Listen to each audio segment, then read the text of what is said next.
This Monday edition of Pucks Across Borders on Sports Addict Live, brought to you by the one, the only First Round Collectibles.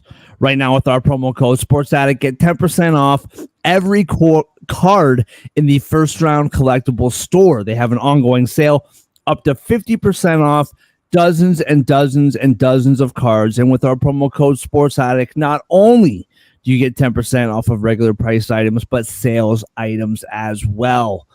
Do the math. 20 becomes 30, 30, 40, 40, 50, 50, 60. Hockey, basketball, baseball, football, wrestling, boxing, whatever you want, they got it. Go to firstroundcollectibles.com today. Use promo code Sports Addict for 10% off regular priced and sales priced items. That's the number one, STRoundcollectibles.com. First Round Collectibles, sports cards for sports fans.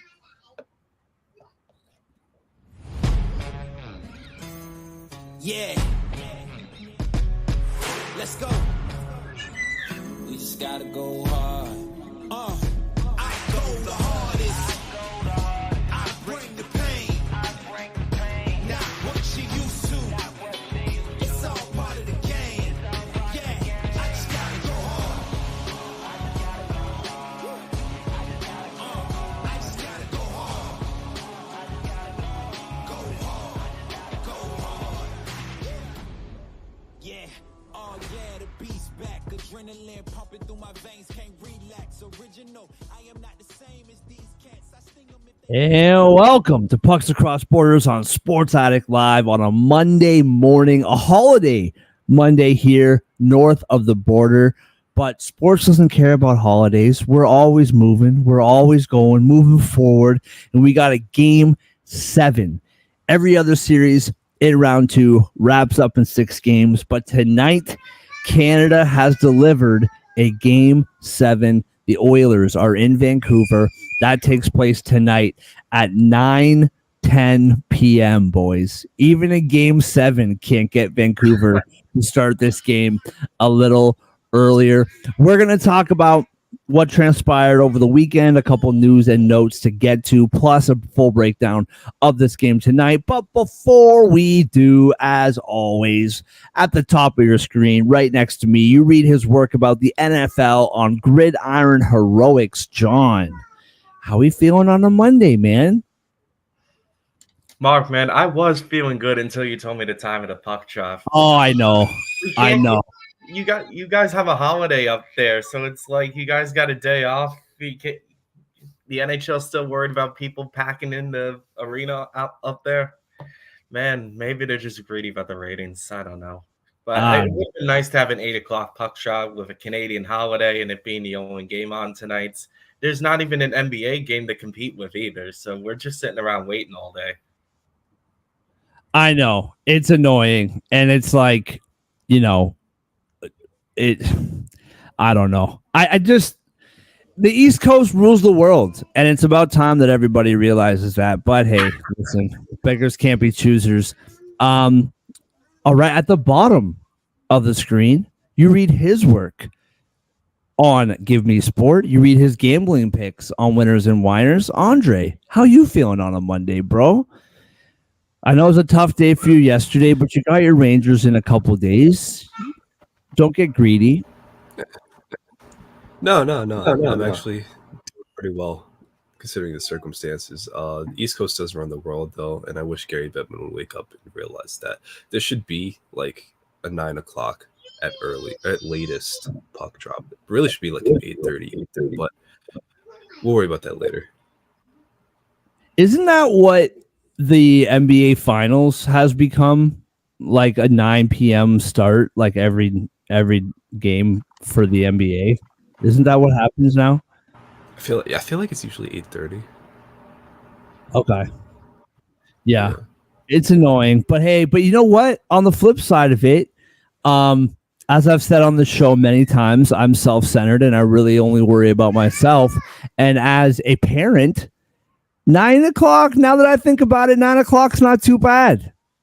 You get the kid down to bed. The wife is doing her thing, watching her shows. Bridgerton is on a lot of my house these days. And while I cannot sit here and lie and tell you that I have not been sucked into the madness, which is Bridgerton. I don't understand like what the point is. Like it's just people finding mates. Like I don't really understand. So maybe on another show in the summer, I don't know, Andre, maybe you have a deep dive on the relevance of Bridgerton and why it's a show. Maybe you can update us all as the summer proceeds. But before we get to our Bridgerton takes in July, we have a game 7 tonight. First and foremost, at the end of the week last week, we talked about this on Saturday, but at the end of the week last week, Craig Berube was hired as the head coach for the Toronto Maple Leafs, and then news broke over the weekend that Rod Brind'Amour has signed an extension with the Carolina Hurricanes. I couldn't find any details, how long the extension was, how much money it was for. I don't know if you guys found that. I could not. It's I kind of feel mixed about it. More on the like good for Carolina. Like I think this was a good move. Rod Brind'Amour is a phenomenal coach. The Carolina Hurricanes have had a lot of success. They're kind of the East Coast San Jose Sharks of like the mid 2010s, where they're always really good and they always make it relatively far. They couldn't get past the second round this year, but they've been to multiple conference finals and they've like made their push. I guess the only argument you can make about Rod Brind'Amour not returning is the fact that they just can never get over the hump. But they rehire him. Going to be a really interesting season, off season, to see kind of what transpires as far as who comes back, what they're going to do in the net, if they're going to be able to sign Jake Gensel. There's going to be a lot of interesting things moving forward with Carolina, but they do lock up their coach long term. And so, hey, it's what he wanted. It's what it seems like the team wanted as well. So he is their head coach moving forward. Before we move on, do any of you guys have any parting thoughts with regards to the Rod Brind'Amour hire? 5 years, pretty long time. That's what I heard the deal was. So maybe 1, that's why it took so long. And, maybe 2, deep down, Rod Brind'Amour was always going to be a Cane. He was that team's captain for their only Stanley Cup. Like, why else? Like, where else would he go? It doesn't really make sense. It would be kind of weird. So, he's back. He kept all the assistants. I know some people aren't happy about that, particularly when it comes to the power play. But they've excelled for the better part of, 6 years? So, yeah. It's a good pairing. Yeah, the Canes have had a really good 5 or 6 years, I would say, probably dating back to at least 2019. So, I personally feel like I understand the Canes' frustration with not being able to get over the hump, but I think he's done a good enough job the last few years where I think you kind of have to ride it out with him for at least a few more years. And I'm of the opinion that if somehow Carolina and him did part ways, then another team was going to snatch him up in like 30 seconds. Oh, so absolutely. I think Carolina was aware of that and was like, yeah, we might not have gotten to where we wanted to go because I think they have Stanley Cup expectations now. But I think they realized that he's done a pretty good job. So I'm glad, in my opinion, they made the right decision. I'm glad they did so. And I'm happy for him too because like Andre said, it feels like this is the spot meant for him. Yeah, I think the only reason why I had slight, not concern because it doesn't make a difference to me, but the one reason why I wasn't sure if he would get the gig moving forward is he is in the top 4 of coaches who have been with their team for the longest. I can't remember if he's the 4th or the 3rd or whatever it is. But Mike Sullivan is up there. And I'm trying to remember. John Cooper is the other one for Tampa Bay. And then there's one more that my mind is completely blanking on who. John Cooper, Mike Sullivan, Rod Brendamore, and there's one other one, and I'm completely blanking on who it is. But my point is Mike Sullivan, John Cooper, and the guy that I forget, they've all won Stanley Cups. That much I do know. They've all won cups.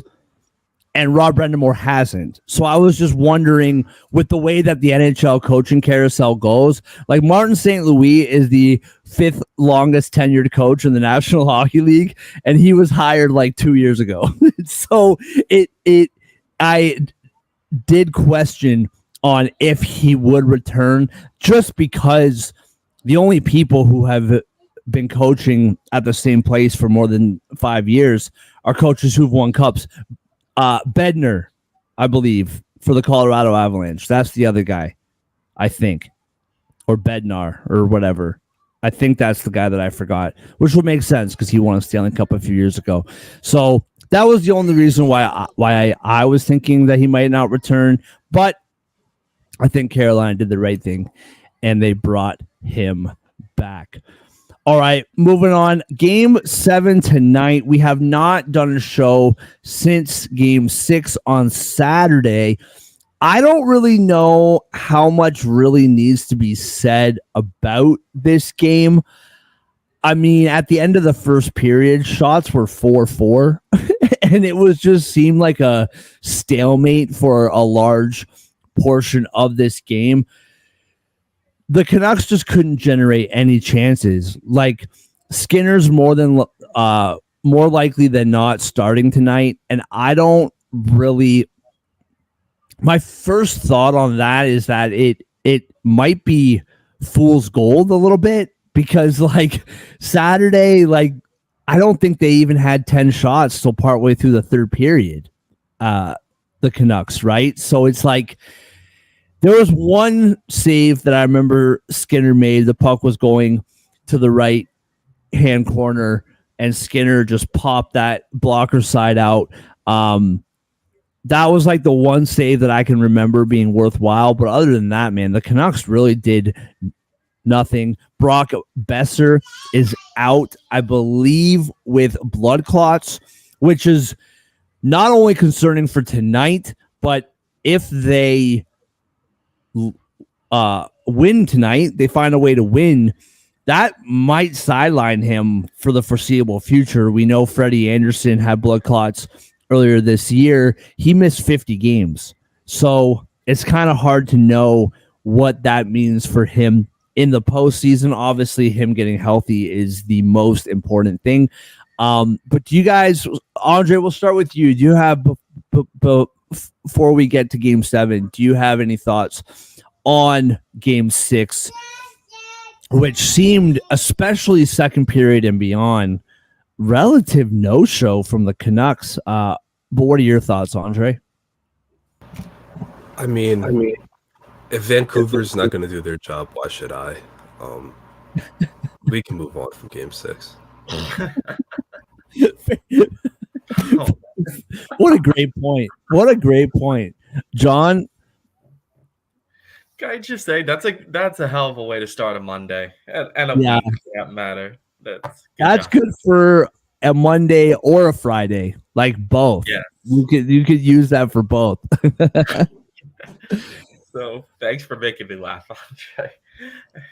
Anyway, so I'll keep this short because, like you guys said, it's pretty blatant what happened in that game. Edmund, I believe this is the first one-sided game in the whole series.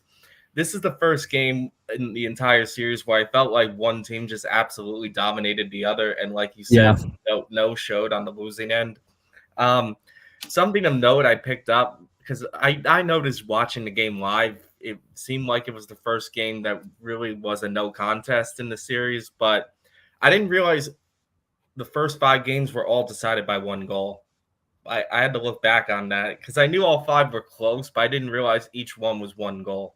Yeah. So I mean, the two previous ones were obvious with like the goals coming in the late seconds of the third period. But like, yeah, I think it just goes to show much how much of a great performance that was from Edmonton. I ended up looking pretty foolish betting against McDavid. He had a hell of a game in Game 6. Yeah, he definitely stepped up there. I think the Boaster injury is significant because I'd argue he's been one of the best players for the Canucks the entire playoffs. So I'm not sure what it's going to be like adjusting without him now. And I know the Game 6 loss probably sparked a bit of more of a debate about Shelot's going forward, but we talked about this pre-show. I think we're leaning towards he's probably going back in the net for Game 7. I think Skinner 100% is for the Oilers after Game 6. So it's going to be interesting to see what happens there. Vancouver, for them, I don't know how they react to the Boser injury, but it's almost like Game 6 was so bad you can just write it off at this point versus like being stuck on like what could have been, you know what I mean? Yeah. So with that, let's just get right into it. Game 7, tonight, 9:10 p.m. puck drop. The Vancouver Canucks once again underdogs. I've been harping on this all series long. We all have. Should it be plus 140 underdogs? I don't know. I do understand this one a little bit with Brock Besser being out. I can understand the odds shifting a little bit, but the one that like confuses me more is the Edmonton minus 166. Like if Vancouver is going to be dogs, like that's one thing with Brock Besser being hurt, but Edmonton Oilers being minus 166, I still don't see that from this team. However, that's what they are. The Edmonton Oilers minus 166, Vancouver Canucks plus 140. The over is 5.5 at minus 122, and the under is plus 102. Minus 1.5 for the Oilers is plus 164. Plus 1.5 for the Canucks is minus 198. John, let's start with you, man. What do you see in this pivotal Game 7 matchup? We cannot use the term stave in this series anymore because one team, it's just inevitable. One team is going home. What do you see in this game tonight, John? First of all, I really like the under for tonight. It's at Yes. 5.5, and I circled that immediately looking at the main odds for tonight's game.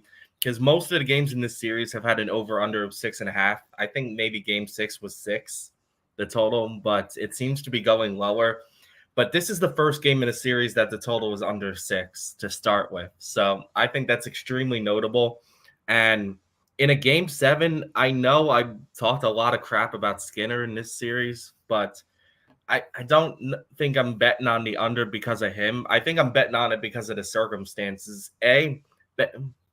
Besser's injured, so like that could impact how many goals the Canucks end up getting tonight. And second, we got to take a look at the Game 7 history just in the playoffs this year. I mean, the two Game 7s in the first round, both of them were 2-1 games. Final score. Yeah, different matchups, but I think Game 7 brings out like very tight play, so to speak. Maybe it's nerves, maybe it's like pressure, but even in the first round between the Canucks and the Predators, just to use a team in this series, that decisive game only had, I think that one went under as well. Yeah, that was a 1-0 game. So I think it's going to be a low-scoring game. Goals are going to come at a premium. The Besser injury is like, it makes me very 50-50 on a side to pick here. The one thing I'd say don't do at all is I would not take the Edmonton puck line under any circumstances, even with the injury, because like I know Edmonton looked really good in Game 6. I know they blew them out, but you got to remember, still, like I said before, the first 5 games were decided by 1 goal, and I think that's where it's going back to tonight. Which side wins? I'm not as confident to say that, but I would not be betting that. I'm not even sure if I would take a 60-minute line if you want to take Edmonton, because I could see this game going to overtime. It feels like we're due for one, because like games 4 and 5 just barely avoided it.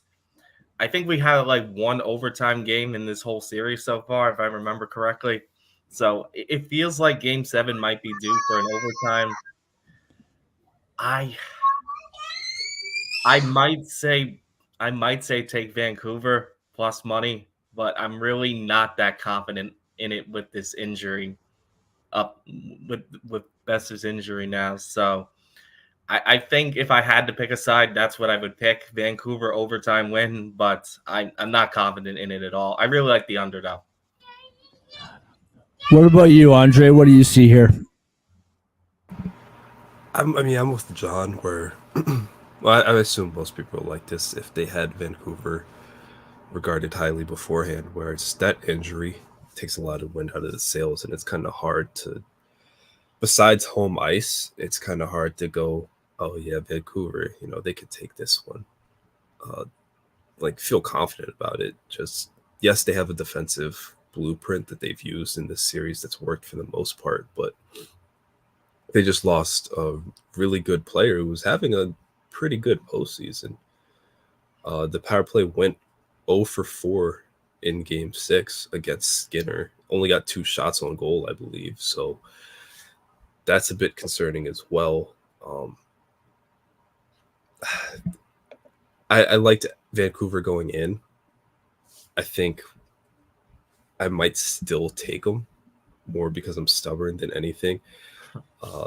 More because they're having success on the PK too, which is kind of important. I think to John's point, this could be a lower scoring game, and that's because knowing that they have less offensive firepower, maybe Vancouver gets back to just pinning Edmonton to the outside and blocking shots and just making it so difficult for them to get a good shot on goal that the Oilers wear themselves out, and then they come back with a nice counterpunch. And then you only need 2 or 3, and you're feeling good about the game. It's going to be really interesting tonight. That place is going to be rocking. It's going to be wild. Yeah, I think I'm going to stick with Vancouver, even with the Besser injury, even with Shelov's back in net. After that, was it 5-1 loss? I think they bounce back. This series, from start to finish, has been punch, counter punch. Vancouver wins one, Edmonton wins the next one, just back, forth, back, forth, back, forth. Vancouver has the edge. They've always had a response every time Edmonton has evened it up. And I think there's a reason they won the Pacific. It's because they're just top to bottom a better team.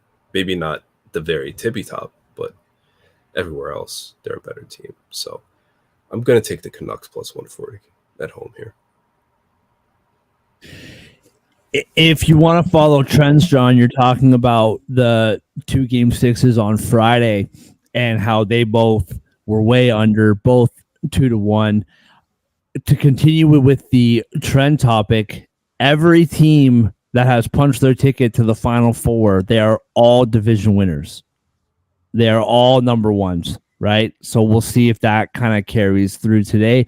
I agree with you guys. I really, really like the under. I think, listen, Saturday, Besser wasn't himself already, and now he's out for Game 7, so we have some clarity to that. I also think, listen, the Oilers are a very good team, and they were desperate.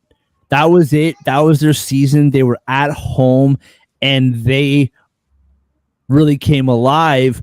The shots were only 27-15. Now, the 15 is what really stands out, but it's not like the Oilers completely just threw everything at the net.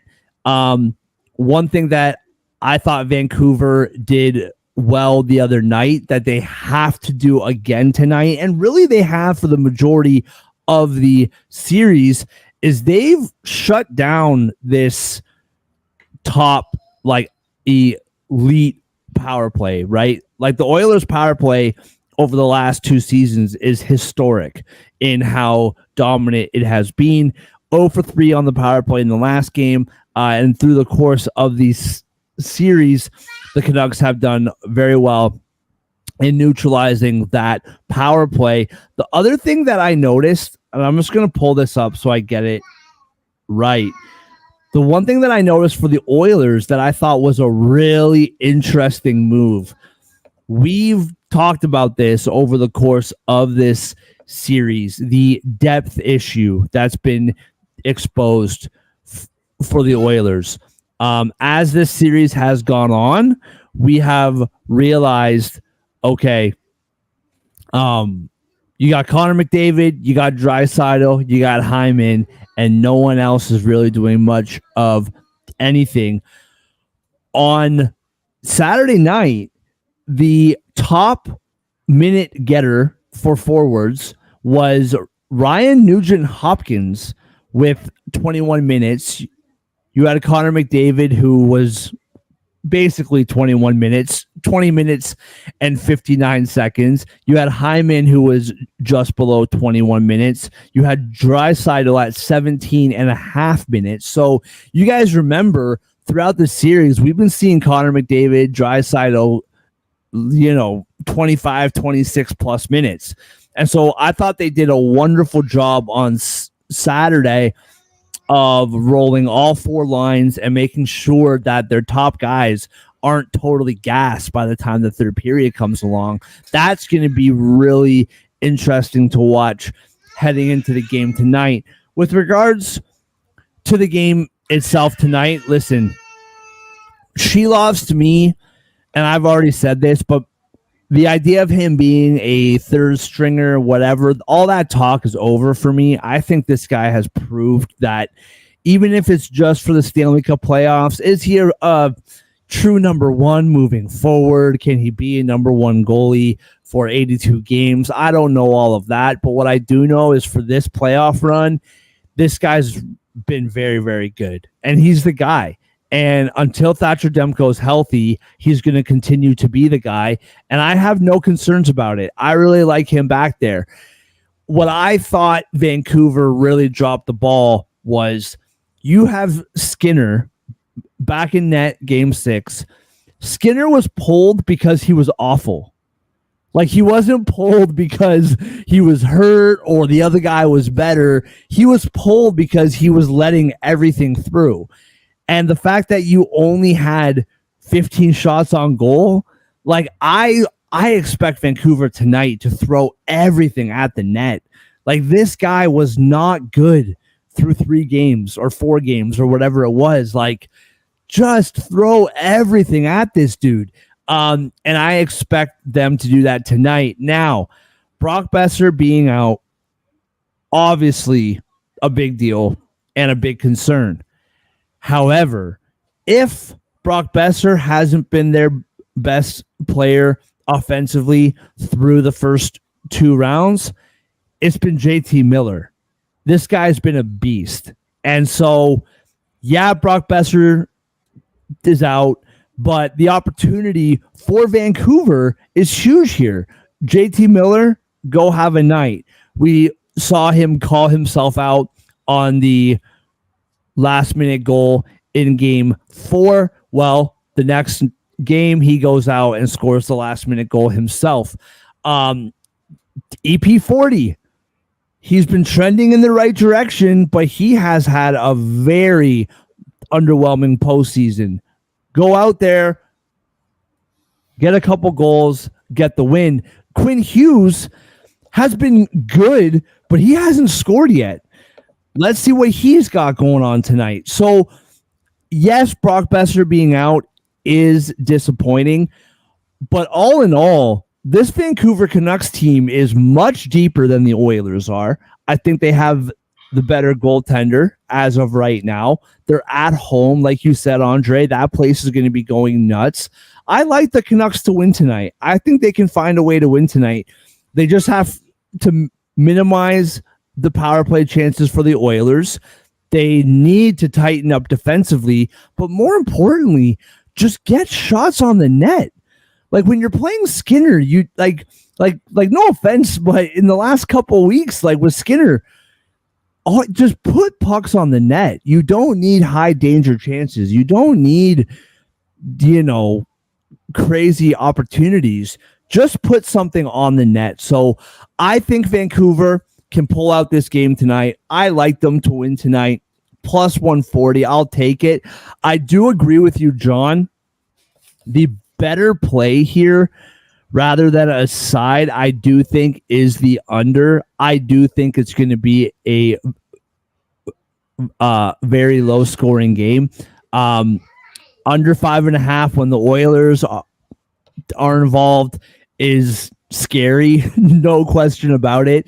But at plus 102, I really like the under. And there's a reason it's almost minus money. It's right there to minus money, right? So I like plus 102 at under 5.5.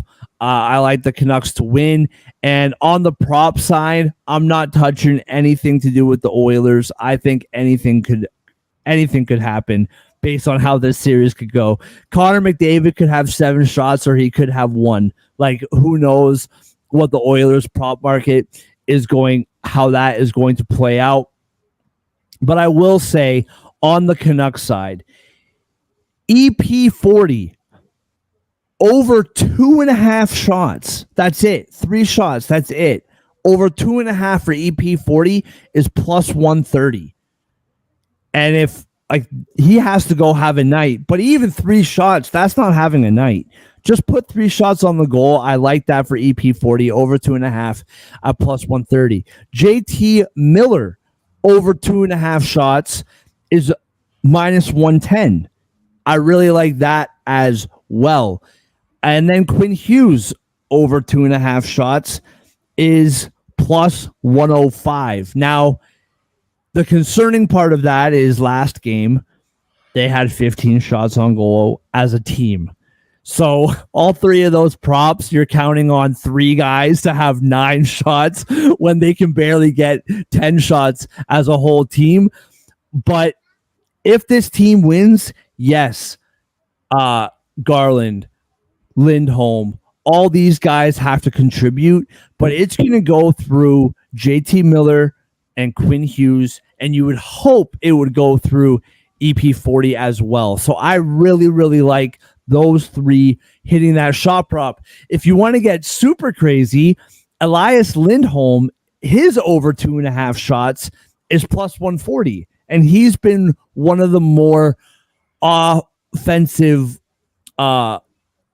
players with regards to production over the postseason. So there's a bunch of shot props here it's a lot of plus money when it comes to shot props for Vancouver. So pick your guy and roll with it. Connor Garland, for him to get over 2.5 shots is plus 130. Like everybody except JT Miller is plus money to just get 3 shots on goal.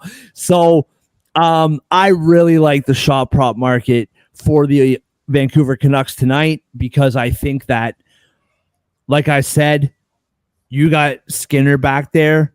Shoot from your own blue line if you have to. Just get pucks on the net. So that's my rant. I like the Canucks. I like the under, and I like all those shot props for the Canucks. They just have to do better than 15 shots. They have to give themselves a chance to win.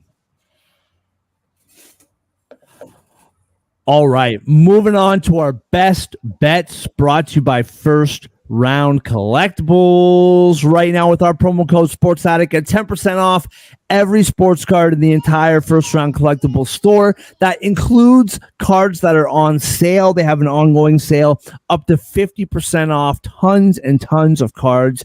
And with our promo code Sports Addict, not only do you get 10% off of regular price items, but sales items as well. Go to firstroundcollectibles.com today and find your heroes. That's the number 1, STRoundcollectibles.com. Use promo code SportsAddict for 10% off. First Round Collectibles, sports cards for sports fans. John, What do you got as your best bet in the lone game, Game 7 tonight? It's hard to ignore the odds the sports books are putting out for tonight, particularly with the totals. So I'm gonna ride with under 5.5 as my best bet. We talked about it on our preview from the three of us. Game 7s in the first round were the two of them were both low scoring, and even going back to Friday night, both of those games between when Florida clinched their spots and Dallas clinched their spot, very low scoring games as well. And Game 6 in the first round for Vancouver, 1-0. So I think the trend favors a lower scoring game here.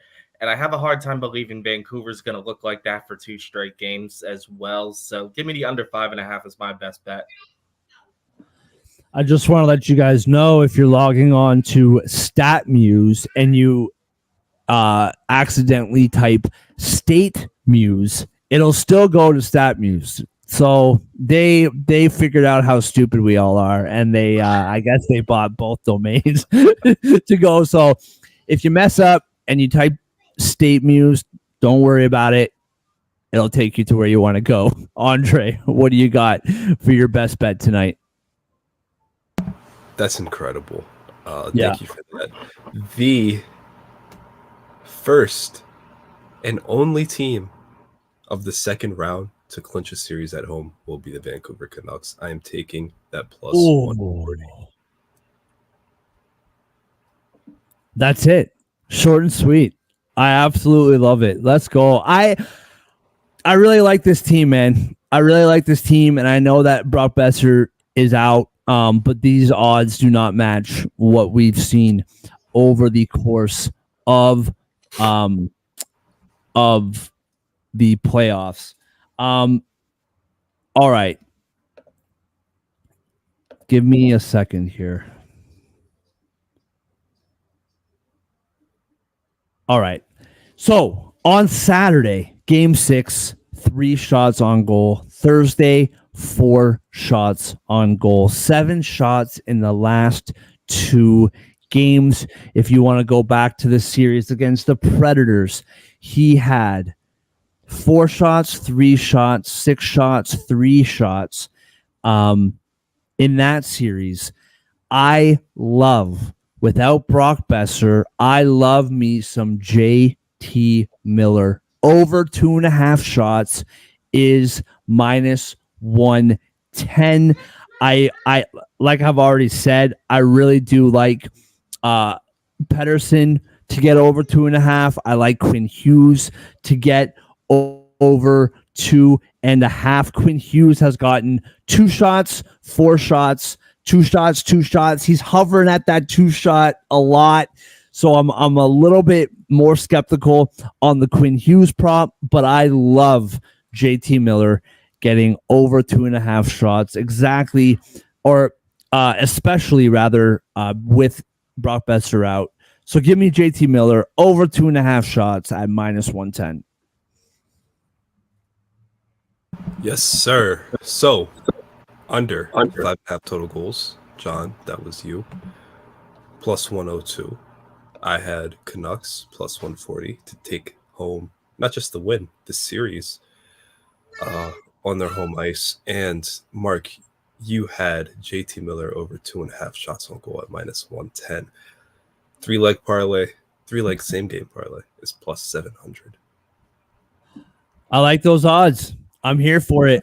Awesome stuff, gentlemen. So a little housekeeping. Wednesday is the preview.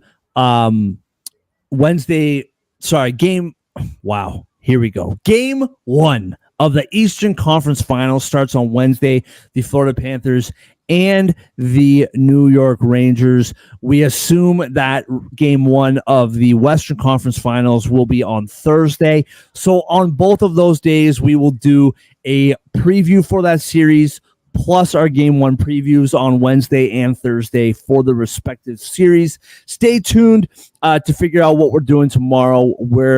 We don't know. We're just flying by the seat of our pants over here. We're just going with the flow. But we're gonna do previews as they come for game 1 and for game one in both series. Just want to say thank you to everybody who is watching this, whether live or throughout the day, whether you're watching this on YouTube or on X. We appreciate you. Head over to firstroundcollectibles.com today. Use promo code SportsAddict for 10% off regular priced and sales priced items. If you are watching on YouTube, like, subscribe. If you're on X, retweet, share, all of that good stuff. We appreciate you. We'll be back breaking down a Game 7 and previewing the series yet to come. Once again, thank you for watching. We will see you later.